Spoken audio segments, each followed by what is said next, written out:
Take a trip with us to Nilbog.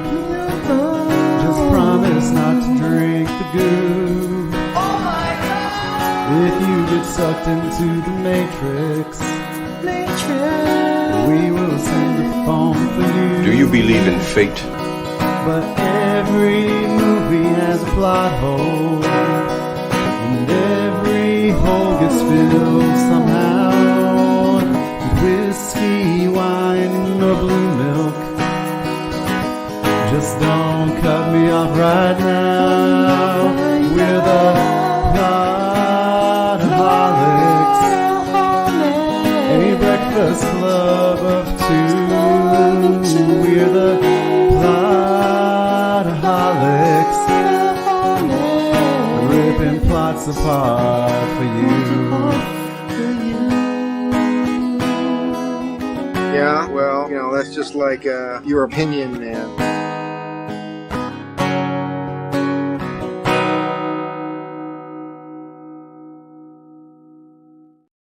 Hey, everybody. Welcome to another episode of the Plotaholics podcast, the only podcast that will spend the next hour telling you that the friend zone is not a real place. I'm joined today by Brian Tan. Mr. Tan, how are you? Okay. I'm still trying to process what I've been through. Did you just watch it? I literally just watched it. It's a ride for sure. Wow. So this week, Mr. Tan, we kick off our holiday programming with the Christmas rom-com classic ? Yeah. Just Friends. Yeah. That we we did. Blame this movie on the rise of friend zone in common parlance? Like, is that... Oh, no. Friend zone was a thing long before this movie. This movie just took a very, very painful concept and made it 1,000 times worse. But it gave you a potential happy ending. Listen, if you were friend zoned in high school and you were overweight, all you have to do is become Ryan Reynolds. or basically do like The Rock did in Central Intelligence. Work out every day for 12 hours a day for 25 years and become extremely shallow and have Anna Faris in need of medication. On your side. Yeah, let's not get ahead of ourselves here. Yeah. Blast us off a little Tanopsis if you don't mind. Yeah, sure. Chris as an overweight man is major league in love with the girl of his dreams and best friend in high school. In high school, Jamie Palomino Horsehair. Yeah. After his romantic advances are rebuffed and laughed at by obviously 50-year-old man in high school, for sure, he decides to pack up his game and head out west where real women come equipped with scripts and fake breasts and become super shallow. But when he returns home by accident, he realizes that he is still not over being made fun of. Okay, so not to bury the lead here, but I want to save the Ryan Reynolds, Amy Smart part of this movie for a minute because I want to talk about Anna Faris. I want to talk about Anna Faris and Chris Kline. Yeah, absolutely. But I want to start with Faris because every time I watch a movie from this era of American cinema, I am forced to reckon with the idea that at some point in our recent past, we collectively decided that she was going to be the sex symbol in these movies. Yeah. And that doesn't make any fucking sense to me, Brian. No, not to me either. And that is the appropriate sound. Yeah. Thank you, Star Trek. How did we get to the point where she was the hot one?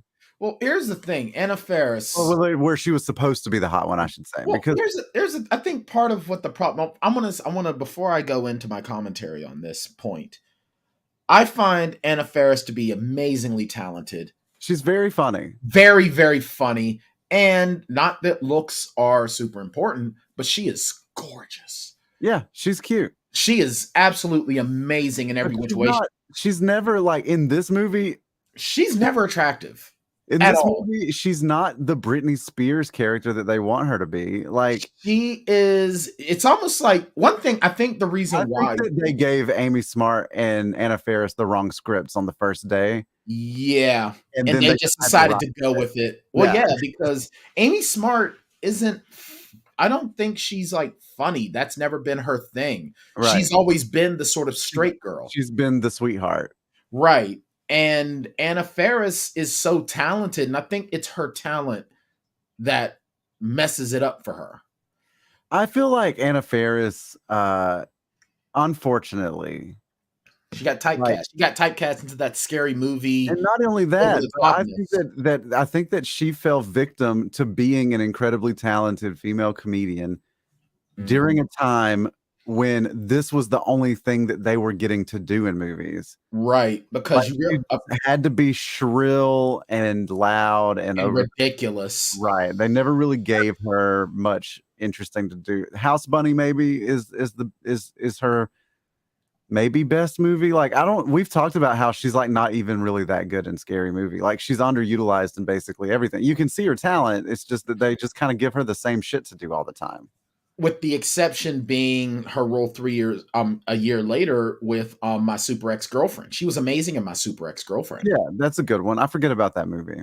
And sadly enough, that is one of the most forgetful movies in her filmography, which is unfortunate. Yeah. And I think she suffers from the fact that she had to be alongside Uma Thurman, who at the time was light years ahead of her on level.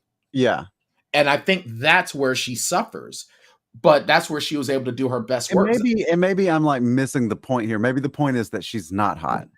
Like maybe the point is that, but no, everybody, like the brother thinks that she's hot. The like record executives think. Now, I mean, like the funny part of that whole bit is that nobody in Trenton gives a shit about her. Right. And I think that's the best part. Because here's the thing with Anna Faris is that she is in this role.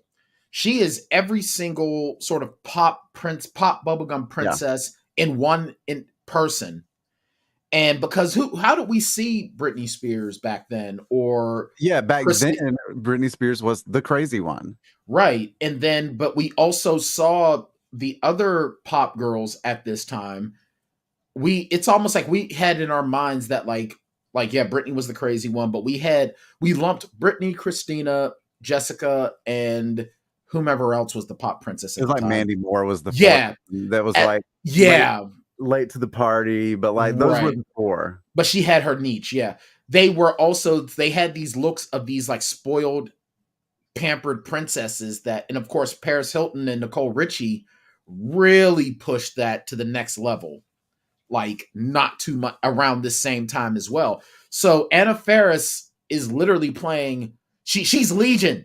She is Legion. She's playing some weird combination of all of them.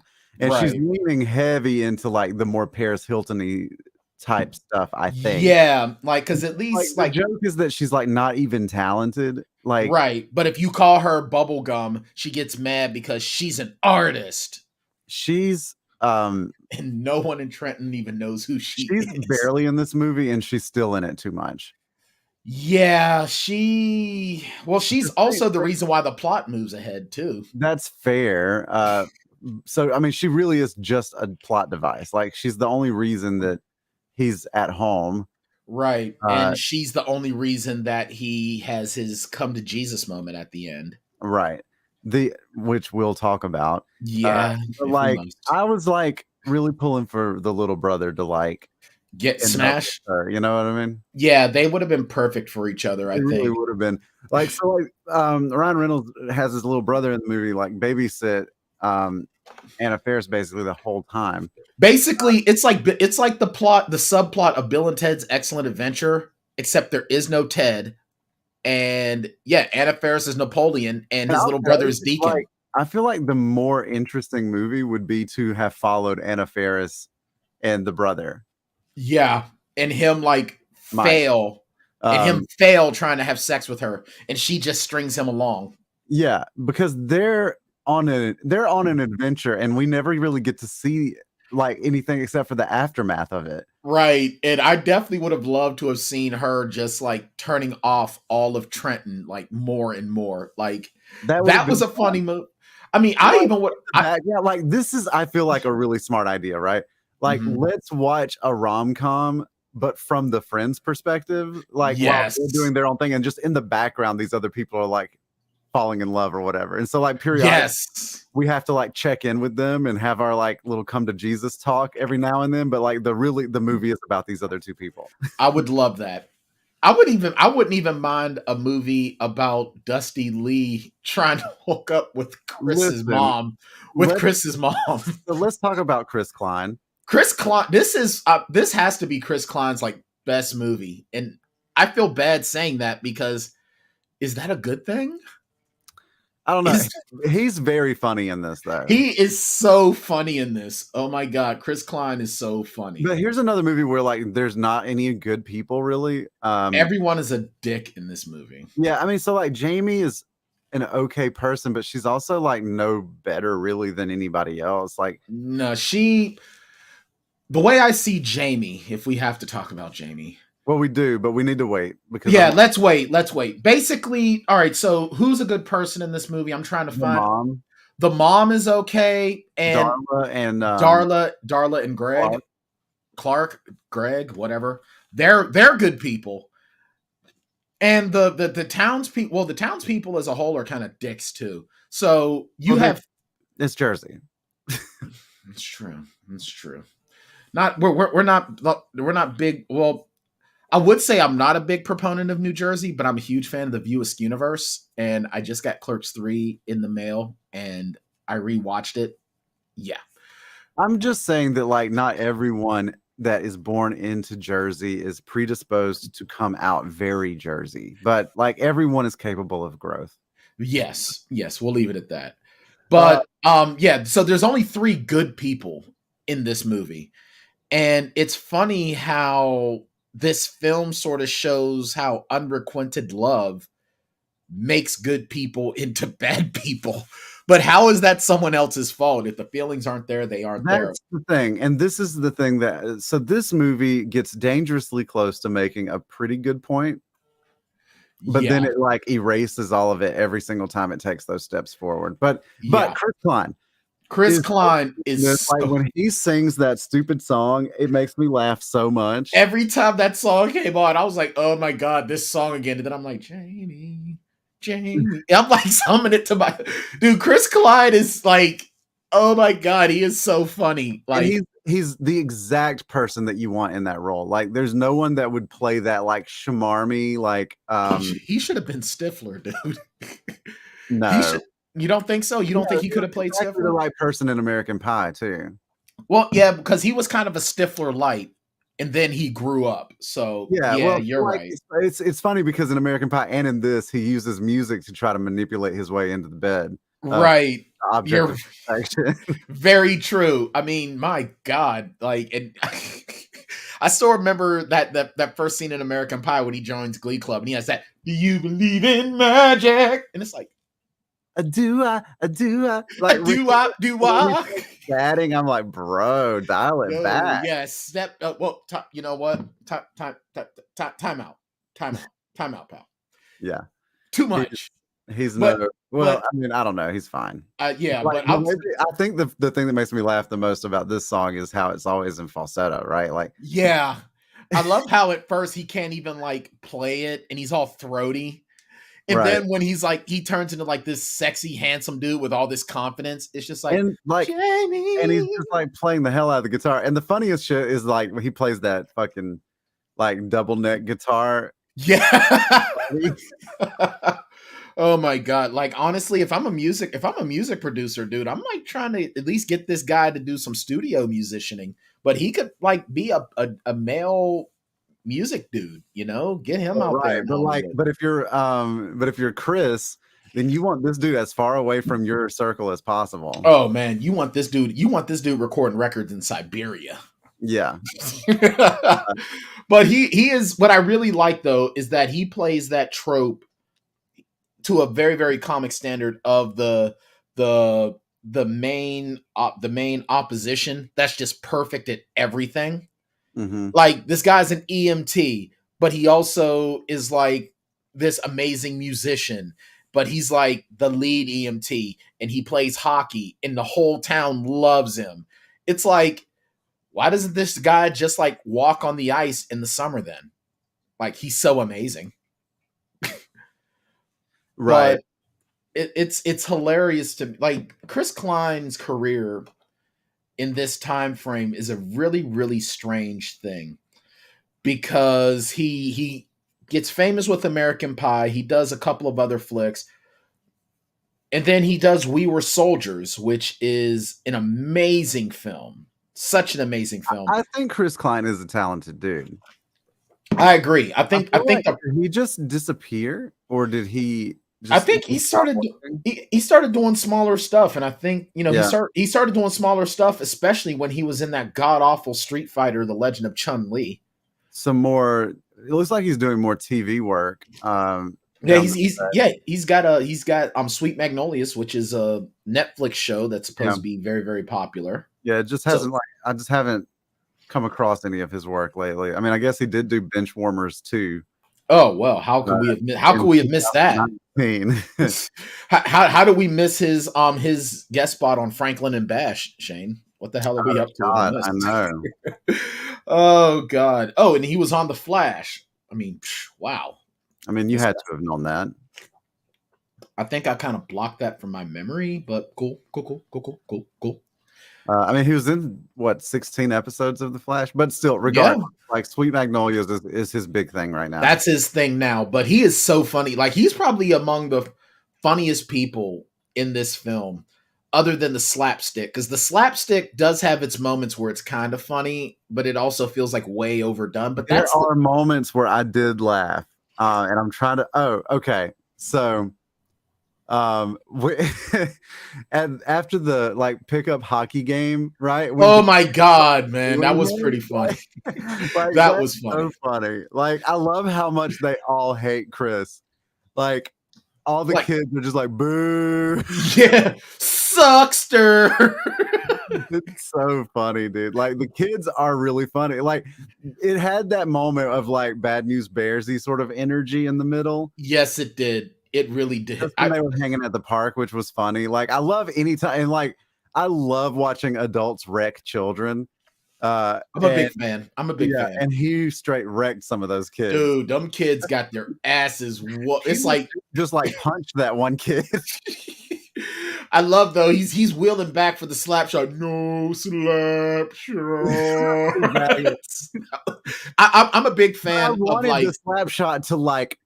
I wanted him to pierce that kid, right? I wanted that kid to get hit in the chest and go into the net, and the net go back like 2 feet. Yeah, that's what I wanted. I wanted a Fulton Reed freaking slap shot. Like the chip tooth thing, like the only thing it really did was make him wear the mouth guard again. Right. So basically, or the retainer. Yeah, that's literally all it did. And I think that the whole point of that was to take him down a peg, because he put himself up on this pedestal. You know, I went from, you know, wearing the Eddie Murphy fat suit from The Nutty Professor to now I'm Ryan Reynolds. To the Michael Bolton starter kit. Yeah.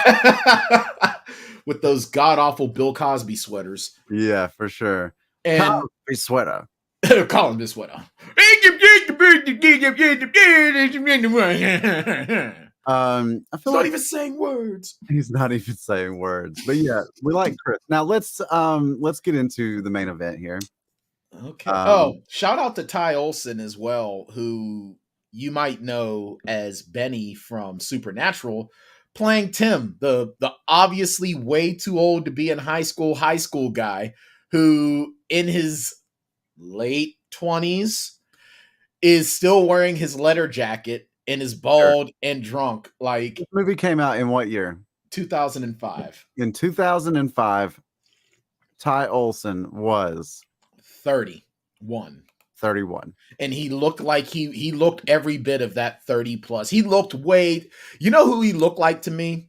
Remember in the beginning of Varsity Blues when the Coyotes are having the party and the dude looks. That's a movie we need to watch. Yeah. And the guy's like, yeah, that's definitely another nod to Amy Smart on that one. Absolutely. Mm-hmm. That's a much better Amy Smart film, by the way. Sure. Yeah. But remember at the very, very beginning when the guy was obviously way too old to be at the high school party and Charlie Tweeter hits him in the nuts? Right. That's who Ty Olsson reminded me of in this movie because he is way too old to be in at that high school party. That's a good call. But yeah, so the central conflict here is Chris is in love with Jamie, but he has been friend zoned. And he writes this heartfelt I love you thing in her yearbook. Tim finds out about it, reads it to the entire class that's at the party. And Chris is just brokenhearted and runs away and doesn't come back for 10 years. And I mean, look, man, I get it. Like, I totally understand his feelings on that because this dude humiliated him in front of everybody. No one took him seriously, in the first place.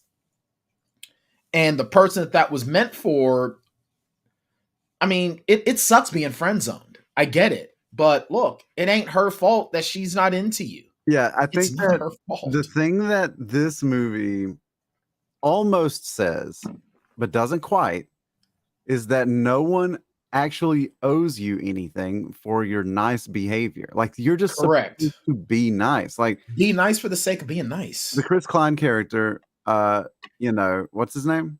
Dusty Dinklebottom. Yeah, Dusty Dinklebottom. After he's rejected near the end, he says, "I wrote you that song. How are you not going to give it up for the guy that wrote you that song?" Well, first of all, that song's not even that good. No, it's not. But also, bad. Like, no one owes you anything for good behavior. Right. But then I love how he handles it. Okay, fine. And just walks off like, whatever. And it's like, okay, like, Dusty, for as much of a jerk as he is way more emotionally healthy than Chris because Chris has been obsessed. Well, I don't know. I mean, he hasn't so much been obsessed over her, but he definitely treats women the way he does based on this experience. So he's basically making all women pay for this. I would argue that Dusty's doing the same thing. We just don't see as much of it from his perspective as we do from Chris's, right? Right. But when Jamie basically tells him that it's not going to happen, he's like, all right, fine. And rolls off. Like, it's not that big of a deal. I mean, we see Dusty doing the same thing to another woman. It's just his approach is softer than the approach that Chris has decided to take. They're both being manipulative assholes. Very true. Good point. I concede that. You're right. I think though that it also sort of shows that Chris, for his part, was in love with Jamie, and that's why he won't get over it. But at the same token, bro, okay, friend zone sucks. I've been friend zoned by a lot of women. But you know what? You get over it. I mean, Chris I think with Chris, I don't want to throw trauma out there because that's a word that is used in abundance right now. That's one of those words that's used in abundance. It is not traumatizing. He's not traumatized. He was embarrassed. Exactly. That's it. He was rejected. Like, this is not. But he's acting like Jamie Palomino kicked his dog, poisoned his cat, ate his rat that lay in the house that Jack built. I mean, this film is like, it reeks of like, this is like Chris is the incel's hero, right? Like, yes, because he like overcomes the friend zone. It not overcomes the friend zone. I mean, he does overcome the friend zone to be with the object of his affection ultimately, but he also overcomes the friend zone to like stick it in a bunch of randoms, right? And like, and then lead along rejected, and he wasn't given the sex that he felt he was entitled to for being nice to her for so long, right? And then strings along this woman that's obviously got mental health issues. as a part of his sort of plot. Now, granted, like, I mean, Chris is just like he's not a heroic character. He's not, and you're right. He is definitely an incel's wet dream. Sorry, incels, you are not going to be Ryan Reynolds. Okay, this is a movie. It don't happen this way. And I like to think now, Jamie Palomino, for her credit, I have to talk about her for a minute.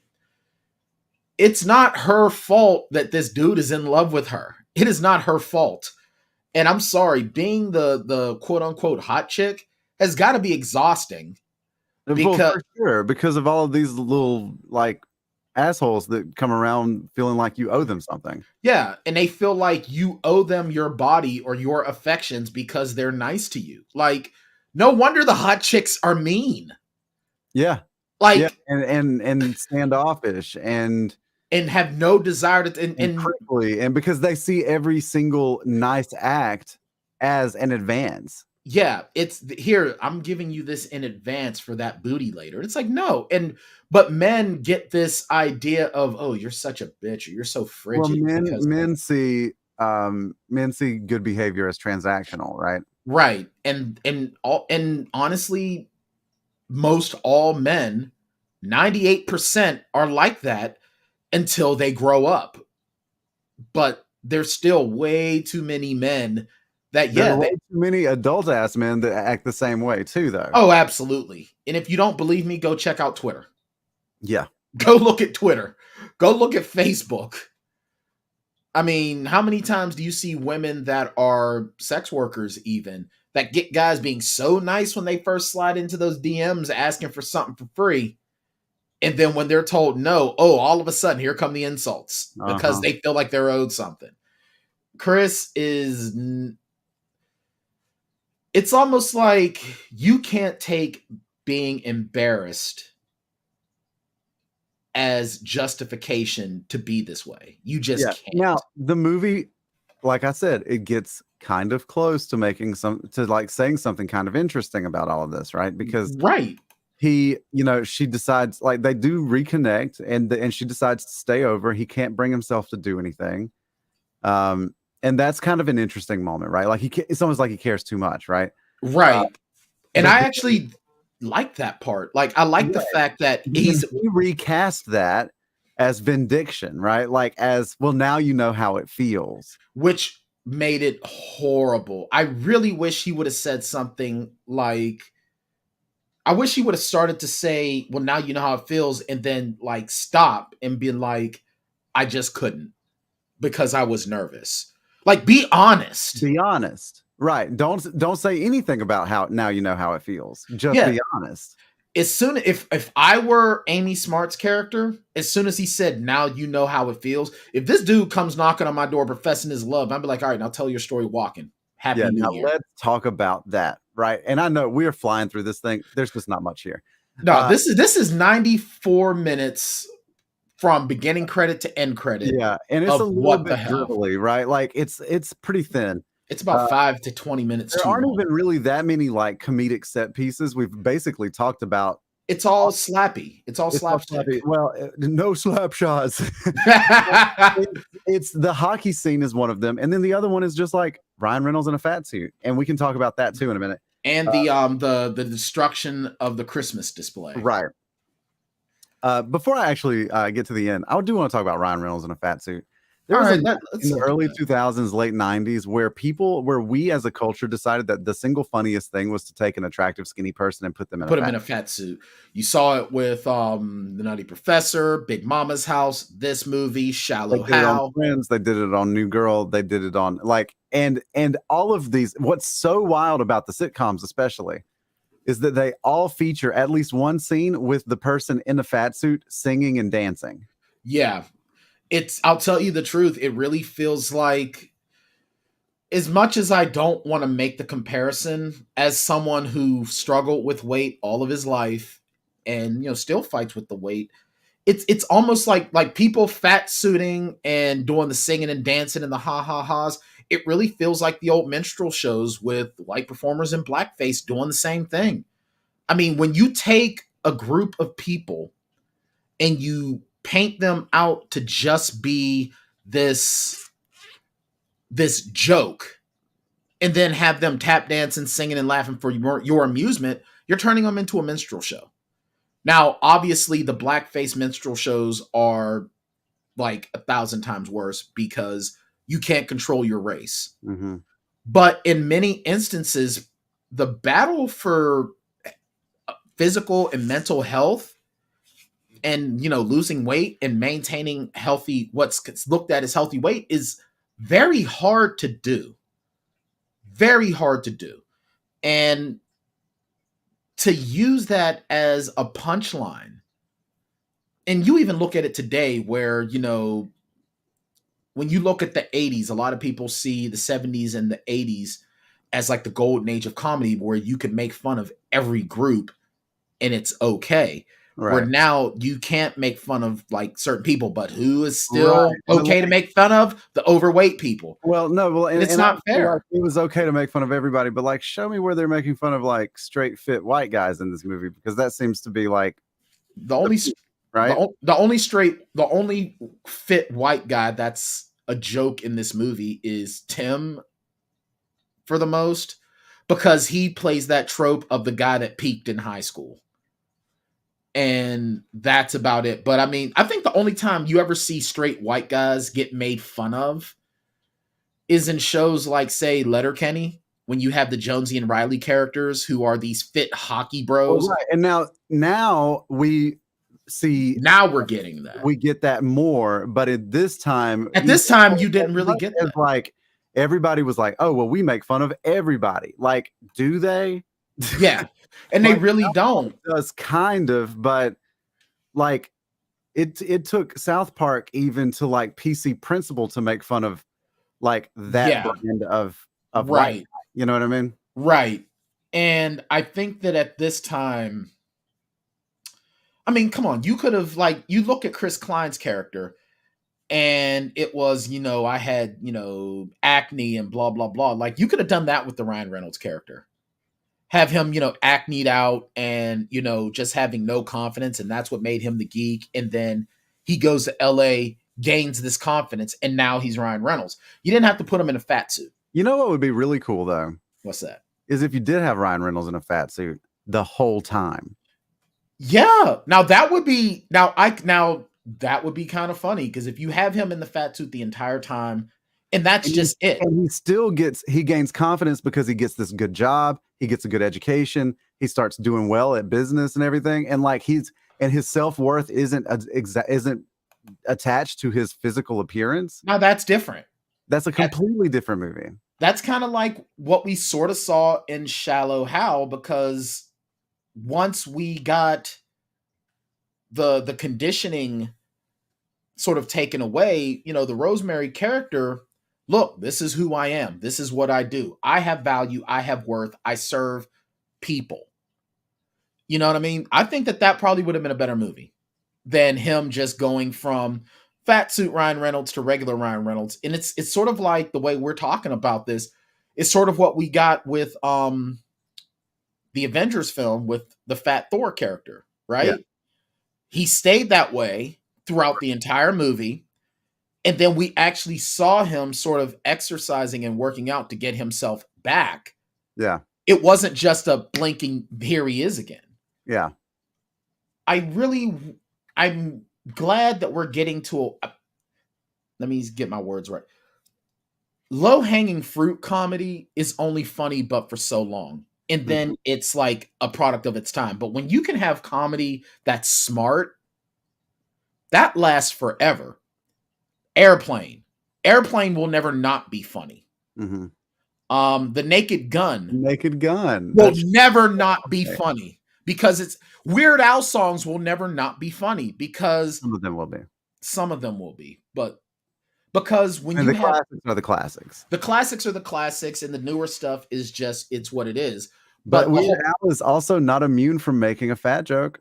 No, he's not, because that song Fat was I don't know how I felt about that when it came out, because I was the kid that got made fun of, and actually had a kid tell me one time after that song came out, at least my shadow doesn't weigh 42 pounds. And I was like, ouch, ow, you're killing me. But the whole point that I'm trying to make is that when you can be smart with your comedy, it lasts forever. It will last forever. It will never not be funny. I mean, look at Eddie Murphy's Raw and Delirious. They were funny for the time. You watch them now, it's not the same thing. George Carlin's stand-up will never not be not fun. It'll always be funny. Yeah. Sinbad's comedy will always be funny because there's thought put into it. Yeah, and like the whole like PC thing, like that, like these jokes are funnier because they're not PC. It's like, no, these jokes are funnier because you're stupid. You know what I mean? Like the person that's like, I miss where we could like make fat jokes and make fun of like, you know, like, no, bro, like you're just dumb. Yeah. Here's the thing. Like you could read a book or something and like maybe you would have better taste. You know, like it's okay. It's okay to be dumb, but like but you're dumb. Right. Oh, I remember we can make fun of everyone and blah blah blah blah blah. Okay, but here's the thing. If you're making a joke and it's not funny, it's just not funny. Right. You know, like when I was young, like, you know, around this time, okay, I used to make the same black jokes, black stereotype jokes that white supremacists make. Now, it's like, why would I even do that? Oh, wait, right. Because I felt that I needed to denigrate myself to have friends. It's not okay. It's not funny. And a lot of that stuff, even if it turns out with some people that it's true, it's not funny. It's just not. Like there's if you cannot evolve, then you're going to go extinct. You're going to go the way of the dodo. And this film is definitely the way of the dodo because a lot of this stuff, when it tries to be poignant, it gets lost in the bullshit. It really does. I mean, it's kind of like watching Twilight.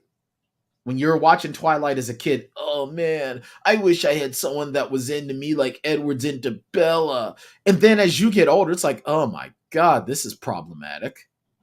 And you don't look at it the same. And to that guy that's like, oh, I remember we could make fun of everyone, blah, blah, blah, blah, blah. I posted this on my Facebook a couple of weeks ago. When you go to talk to someone, think about what you're saying. Do you want anyone looking at your mother, your grandmother, your aunt, your sisters, anyone that you love and say the same thing? Yeah. If no, then maybe you shouldn't say it. And I get that point. And that's like day one, like how to be empathetic stuff, right? Like imagine it happening to your family, right? But like ultimately, like it shouldn't even take that. It shouldn't. It shouldn't just be the default setting. You should just be a good person for the sake of being a good person. And if you need to put someone down to pick yourself up to laugh, maybe you need to look a little bit deeper in. And I think what this movie kind of does when you try to look at what this time of year is supposed to mean, being a good person for goodness sake, you know, all those lessons that we heard in the songs as kids, right? Mm-hmm. Yo, if I'm Santa Claus, ain't nobody getting nothing under the tree this year in Trenton, in this little town in Trenton. Yeah. Because the one thing that I do want to touch on that I can relate with Chris is when you have taken steps to better yourself and people still try to keep you in this box from your past self. And like case in point, I've had instances where when I was going through my weight loss journey, telling people, begging them, look, I need you to stop putting this food in front of me that I can't have. Right. Like that scene in the diner. Yeah. That was hard for me because that really took me to having to have the conversation with my mother about food. It's like, no, I can't have this. And I think at one time she was like, but you love this. I can't eat it anymore. Obviously I loved it. I loved it too much, which is why that I was pre-diabetic. Yeah. And I'm sorry, what freaking diner has this diabetes on a plate on its menu. Like, holy shit, this is old 96er from The Great Outdoors all over again. Why is that on the menu? I don't know. I mean, I feel like a lot of these diners have. They have something that's like, you know what I mean?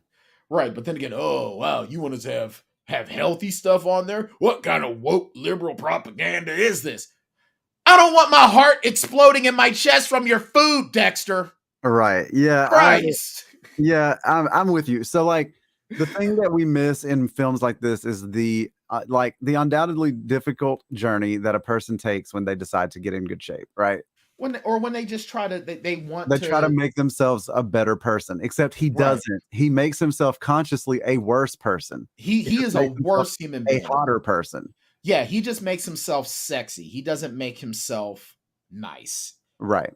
Because but even when he was granted, you can say that, he was a high school boy that was best friends with the most beautiful girl in town. And he was into her and he loved her. And it says a lot. Excuse me. It says a lot that she felt comfortable enough to have him in her bedroom on her bed while she's drunk. Because, she knows that he's a safe person. And it's like, at the end of the day, it's like, dude, that's a good thing. Like, that's an amazing thing. Right. Like, I don't know why that isn't the goal, right? Like, why are we all not just why can't you be a safe space? Yeah. Why can't you be a safe space for another human being? And Jamie Palomino, and I've said this already, and I kind of want to say it again. It's not her fault that she didn't feel for him. I feel like, though, what she could have done is that if she knew that he was into her when they were kids, maybe have that conversation. Hey, I just don't feel that way. Or maybe she just missed it. Never made it clear to her. Right. He always, like, everything between them was always under the guise of friendship. So right. Like, and so it's not her. And once again, it goes back to, it's not her fault. Right. I think that if he had said something, right. If he had feelings for her, that's on him to right. And not do it at the fucking graduation party. Like, what the fuck is wrong with this? While she's drunk, I might add. Right. Like, this is not the best time. No, your timing is really, really bad. Your best timing was like 2 or 3 years ago. Yeah. Or better yet, your timing would have been the next day when there's nobody around, there's not a party going on. And maybe, hey, would you like to get together for a breakfast or something? Where we always do. I'll have my diabetes on a plate and I want you to read your yearbook. And tell her how you feel. I think what it was with him is that he was looking to get out of his town. He was already unhappy. And he used her as an excuse. And I'm sorry, man. If Julie Haggarty is your mom, you should be freaking stoked because Julie Haggarty is freaking gold, man. This is like, bro. Okay, so like I will say, like, one thing that made me laugh, it took me back too, was like when he was trying to call Jamie, and then his mom picked up the phone. Oh God, yes. Oh, who hasn't been there as a kid? Well, I mean, anyone born, since 2000, probably. Touche. Thanks for that. Appreciate you. Yeah, you're right. I'm teaching right now have never known the embarrassment of their mom like picking up the other line. Yeah, you're trying to talk to a girl. Hello, mom, I'm on the phone, and you don't want to have that. Mom, I'm on the phone with someone that you're on the phone with. But then they just like, well, while I have you. Right. Have you put away your underpants yet? I left underpants on the bed. And you know what, man? Parents get all the stains out of them. And you know what, dude? Parents have got to know what they're doing. Bro, They know. They know. And I think this is our second Julie Haggarty because we've done Airplane, haven't we? We've not. We did the Naked Gun. We didn't do Airplane. All right, so we got it. I mean, because this is our first Julie Haggarty. We're a third of we're 1/3 away from having a tic-tac-toe of Julie Haggarty. I hate it. You hate tic-tac-toe? You don't like this? I don't hate tic-tac-toe. I hate like when you're like, we're 2 more away from a tic-tac-toe. I say that about literally 1 million people at this point that have been on this show. Yeah, we're 182 episodes in, so there's at minimum 182 different people that we're at least 1 away, like at least 2 away from. That's a good point by you. That's a good point. In fact, we're at least, there's like, 364 people that we're at least 2 away from, because there's not a single movie that we've done that only had one person in it. That's a good point. Well, hey, we're 1 movie away from Tic-Tac-Toe with Regina King. I mean, how does that make you feel? That feels better, because that's actually like within reach. Like, but today we just watched this video. You're like, whoa boy, here we go. Tic-Tac-Toes are coming. About to get a tick. Like 3 years from now, you'll be like, well, here's our second movie feature. And you'll be like, didn't we do Airplane? And I'll be like, no, bro, it was just Friends. And you were like, oh fuck, yeah, you're right. Well, you know why that popped into my head though, is because I just watched A Christmas Story Christmas, and Julie Haggarty takes over the role of Ralphie's mom. I got you. For Melinda. So that's why it was like, hey, when we wait, never mind. Sorry, ADHD moment. No, you're good. Let's see. Is there anything else that you'd like to say here? I think we've talked about this movie way more than it deserves. Because I don't even think Ryan Reynolds recognizes this film in his filmography. It's a fine like use of 2 hours or an hour and a half if you are looking for, just something to waste your time with, right? Like it's fine to just put it on the TV. It's not incredibly offensive. Like I thought it was going to be worse. I thought it was going to be way. This is the type of movie that you put on when you and your buddies are having drinks and you want something to make fun. Yeah, of. it's not bad. It's not bad. It's just not good. Right. Does that make sense? Like, yeah, it's not as like it's enjoyable enough. It's not as offensive and gross as say Van Wilder. Right. But it's not as good as American Pie. Yeah. Yeah, and it is a very like specific kind of romantic comedy that came out at this particular time. There are a ton of these. It's a product of the same cloth. This one was just set around Christmas time. Right. And you can say, well, this isn't really a Christmas movie. Yeah, but you can. It is. Like one of the only like comedic set pieces had to do with the destruction of the Palomino lawn. Exactly. On Christmas. There are certain, and honestly, and I'm tired of having to have this discussion, so I'm going to say it one last time. If your film's plot revolves around the Christmas holiday, it's a Christmas movie. Yeah. Because I've tried to say It's a Wonderful Life isn't a Christmas movie, but it takes place, the climax of the film takes place on Christmas Eve. So guess what? It's a Christmas movie. Just like Batman Returns. Yep. Just like Die Hard. Yes, John Mike. Die Hard is a Christmas movie. You are 100% wrong. I am going to trip you next time I walk behind you because you're wrong. And with that outburst, Just Friends grossed $50.9 million at the box office. Can't find any budget information. I'm sure it was made on just a shoestring, Yeah, Ryan Reynolds wasn't the hot commodity then that he is now. It's true. 40. In fact, I bet that Anna Faris was in this movie as little as she was because they couldn't afford her to get her in there for more. Yeah, she was definitely riding high on her Scary Movie fame for sure. The same goes for Chris Kline. Like they, you know what I mean? Yeah, like that American Pie fame was still there. Yeah, 42% on the tomato meter, 71% audience score, which totally checks out. Like it makes sense that critics wouldn't like this and the audiences would. Yeah, I mean, but I'm taking a look at it now, and wow, a 4-star review just 2 weeks ago.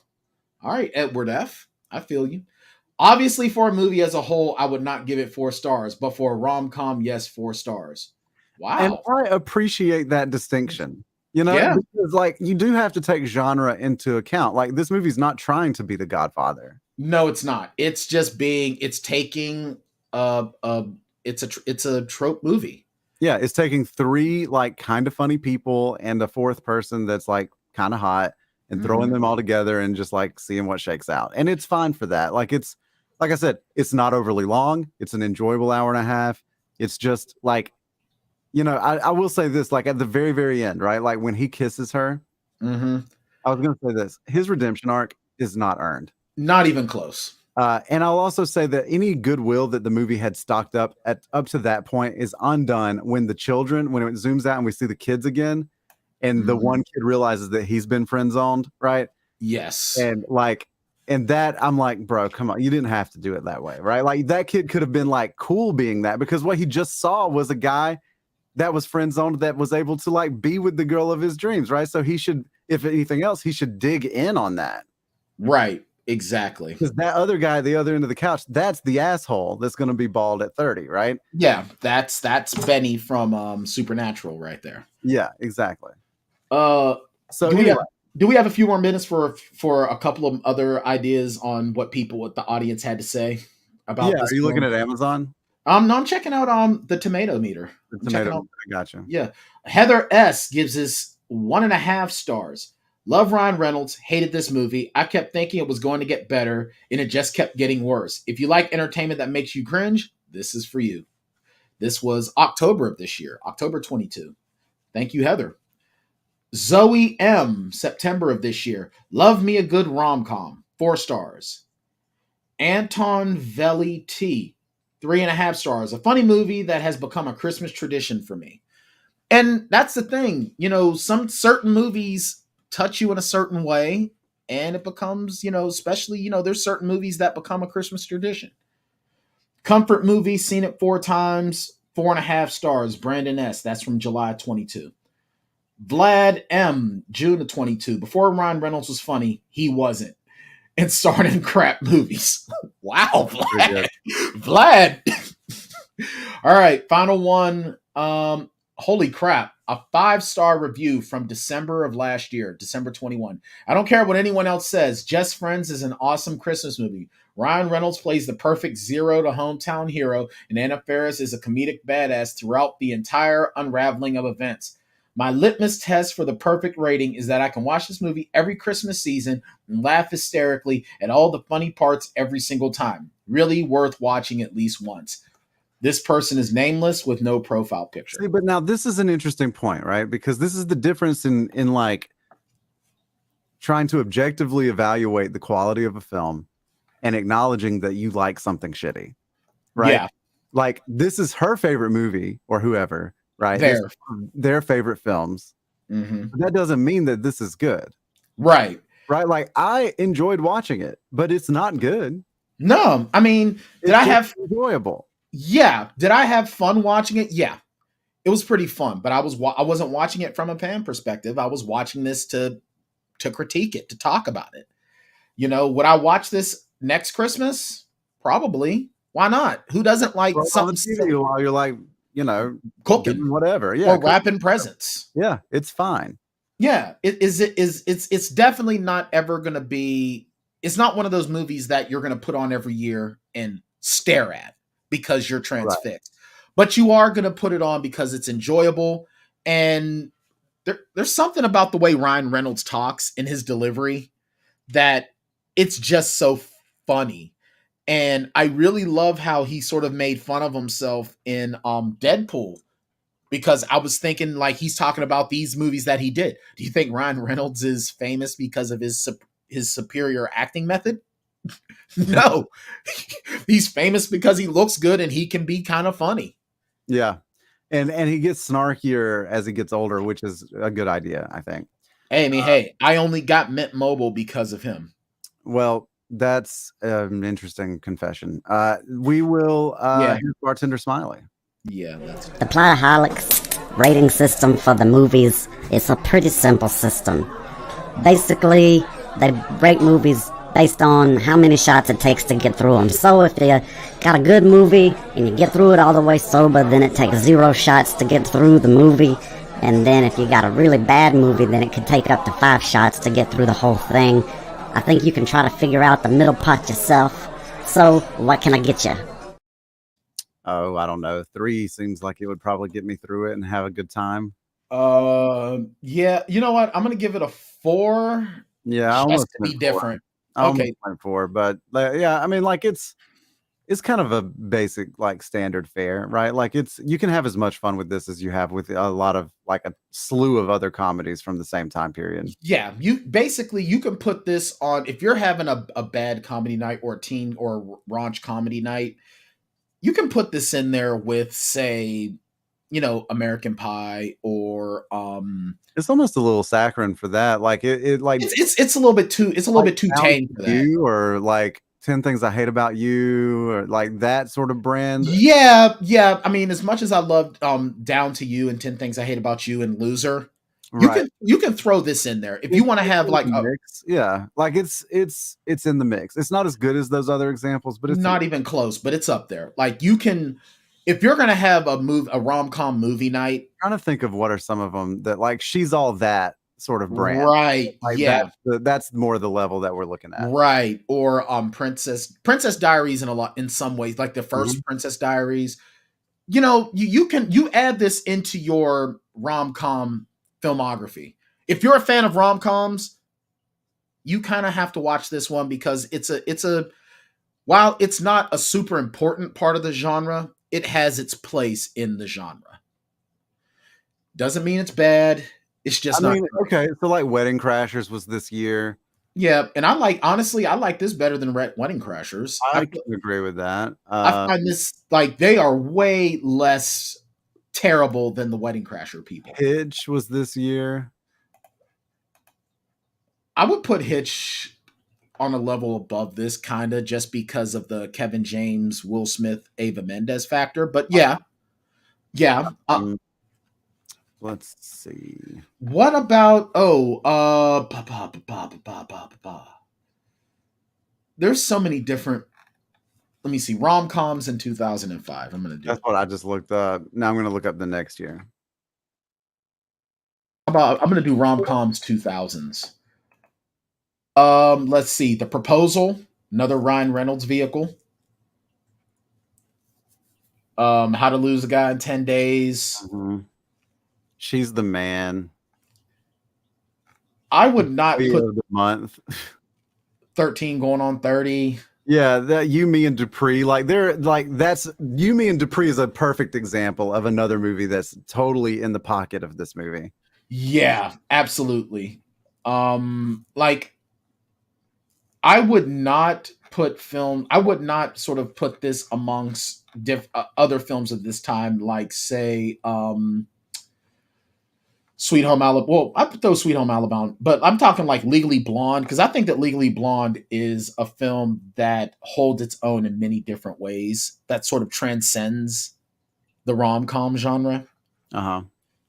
Miss Congeniality. 50 First Dates. Yeah, 50 First Dates, definitely. The Bridget Jones Diaries, Mamma Mia, Wedding Planner.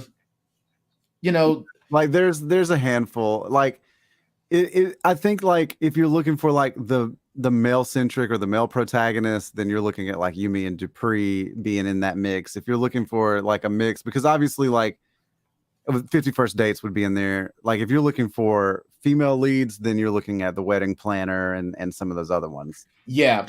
I mean, I would even throw, well, here's the thing. You've seen What Women Want. Do you find this to be more enjoyable than that or no? Yes. What Women Want is too long. Yeah. By a crap ton of time. Like cut it in half, basically. Like it's not that difficult. We don't need to be in Mel Gibson's head that long. No, because you're going to probably walk out as an anti-Semite. That's true. What about do you enjoy this more than 40-Year-Old Virgin? No. Okay. 40-Year-Old Virgin is 40-Year-Old Virgin is sort of like the peak of this time and this brand. It's still a little bit long, but in the same wheelhouse, obviously. But I love Steve Carell. Right. I love a lot of people in that movie. So what about Knocked Up? Do you enjoy Knocked Up better than this? I need to revisit Knocked Up. I remember enjoying Knocked Up, but I feel like Knocked Up is smarter than this. In a lot of ways, yes. And I mean, I'm sorry, the few scenes that we get of Harold Ramis definitely means like it adds a lot of gravitas for sure. Yeah, and I know that you just hate Judd Apatow, so I do hate Judd Apatow. All right, final one I'm going to give you as an idea. What about? All right, did you enjoy this more than you enjoyed Shallow Hal? Yes. Okay, fair enough. And you? Yes and no. I enjoyed. I think Shallow Hal was like a slightly less shallow Deuce Bigelow. Good point by you. But what I also like though is like another movie where most of the jokes are based on like physical appearance, right? Right. Yeah. What about did you enjoy Zach and Miri make a porno more than this? Yes. Same here. Zach and Miri make a porno is on another level. I agree. I don't even think you can. I think that if you're going to look at Zach and Miri as a rom-com, then you have to put it in that upper echelon. Yeah, and I think that you do look at it as a rom-com, but it definitely belongs to the upper echelon. Right. All right. I kind of like, you know what? I kind of want to do this, make a comparison of different films in the genre to see and get our thoughts. Time period. Yeah, from that time period. Can we agree that Down to You is a far more enjoyable film than this? Yeah. Okay, cool. I appreciate it. Down to You. We've been meaning to do that every February for a long time. Yeah. All right, cool. Next week. Next week we're doing Four Christmases with that's right.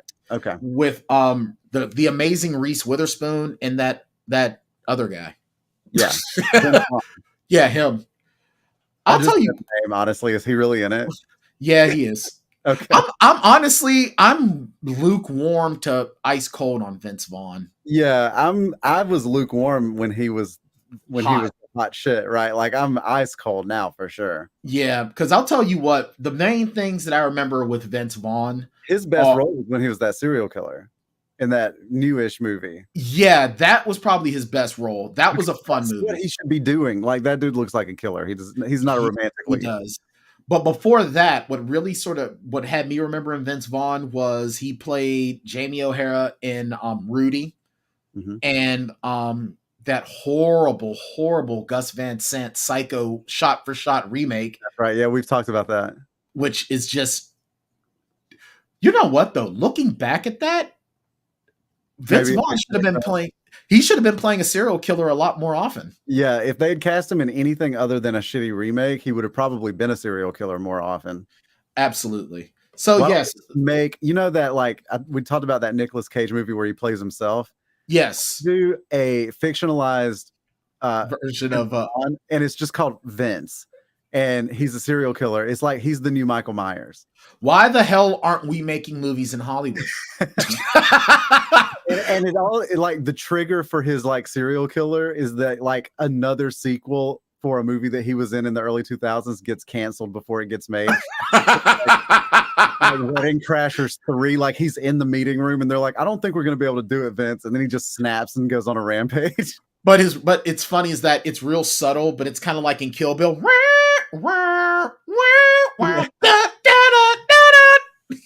You know what? Why aren't people giving us money to do these things? I mean, come on. We came up with Rabadactyl. We have Vince. Yeah, for sure. And I love the idea that like he ends up killing like Owen Wilson.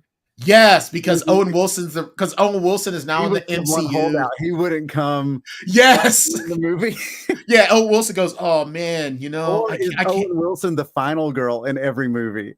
Oh, that would be great. Yeah, like he thinks he kills Vince at the end of every installment of Vince, but he doesn't because he just keeps coming back. Right. It's almost like Peter Griffin versus the chicken. Every time he thinks he's over, like. No, but it's like Owen Wilson. You could see him in the pitch room. Oh man, Vince, you know what? I would love to do this. But you know what? I'm filming Loki season 2, and I just don't have time. Yeah, like Vince needs this to come back, but Owen's fine because he's in the MCU. Right. Print, cut, done. Make this. Yes. Oh my God. And then like years later, right? It's Vince 2, and they're finally revisiting Wedding Crashers 3, right? And they're all around the table. They've got a whole new cast because Vince has already killed the whole first cast, right? Man. Vince, now you've gotten treatment, right? And you're okay now, right? You're not. I'm great. I'm great. Like, yeah, I'm good. He's like, "Where's Owen?" And then Owen Wilson walks in. He's like, "Guys, you're not going to believe this, but I just got signed on to this big new project. It's called Wedding Busters." I get to be the only one there, and I get to bust all the weddings. Oh God! Everyone's like, "Holy crap!" Everyone's like, "Owen!" And then and Vince just like snaps again, throws the table over, everybody scatters, right? Right. Like the final girl on the set of Wedding Busters. and he just walks in, and they're like, Vince, what's going on? Death therapy, Owen. It's the guaranteed cure. And then Owen like kills him again, like quote unquote kills him at the end of this one, right? And he says, "Wedding bust this." Boom, right? And then but then at the end of the film, post-credit scene, we cut back to where Vince was laying in the grass, and now it's just the indentation of a body. Right. And finally we think, okay, we're gonna get this off the ground. A very old Vince Vaughn and a very old Owen Wilson are going to play Wedding Crashers in a Wedding Crashers prequel. And wow. de-age them. And oh God. So it's gonna be Patrick Stewart, Ian McKellen, and the X-Men. Yeah, but then Owen Wilson, who is now this like final girl, right? He's like got more integrity now, and he's going to play a very old version of his character from Wedding Busters in a film called Funeral Cruisers. And and Vince Vaughn loses it again, right? Oh, but then to continue it on when Owen, because this is the future now, Owen Wilson takes him out, but then like he gets all these nanobites fused to his body, so now we have Uber Vince. Right. Yeah, and then eventually like we all have sort of like moved on, right? But then they all come back to the table again. This is finally it, right? It's Wedding Crashers, the reunion special. And not much of a reunion. Then like Owen is a no-show again, and we get a call from Owen's agent, and it turns out that Owen has been like cryogenically frozen and shot into space to preserve his body, and so now we get Vince in space. Oh God. And they were like, but Vince, why are you going crazy? We can get Luke Wilson. It's okay. Luke won't do. Poor Luke. Oh, I think that this is a great idea for a franchise. This is a great franchise. This is like, we should be getting paid to do this. Like, this idea should pay off our homes and our vehicles, and we should never have to work day jobs again. Anybody that made it to this part of the show, really, they were in for a treat today. You are the real MVPs, and you've earned this. Merry Christmas, or whatever you celebrate. Yes, Vince, coming soon to a theater near you. Or not. And that's the bad part. And that's the bad part. All right, well, we'll be back next week for Christmases. Have a lovely week, everyone. Take care, guys. Take a trip with us to Nilbog. Just promise not to drink the goo. Oh my God! If you get sucked into the Matrix, we will send a phone for you. Do you believe in fate? But every movie has a plot hole, and every hole gets filled somehow. Whiskey, wine, or blue milk. Just don't cut me off right now. We're the Plotaholics, a breakfast club of two. We're the Plotaholics, ripping plots apart for you. Yeah, well, that's just like your opinion, man.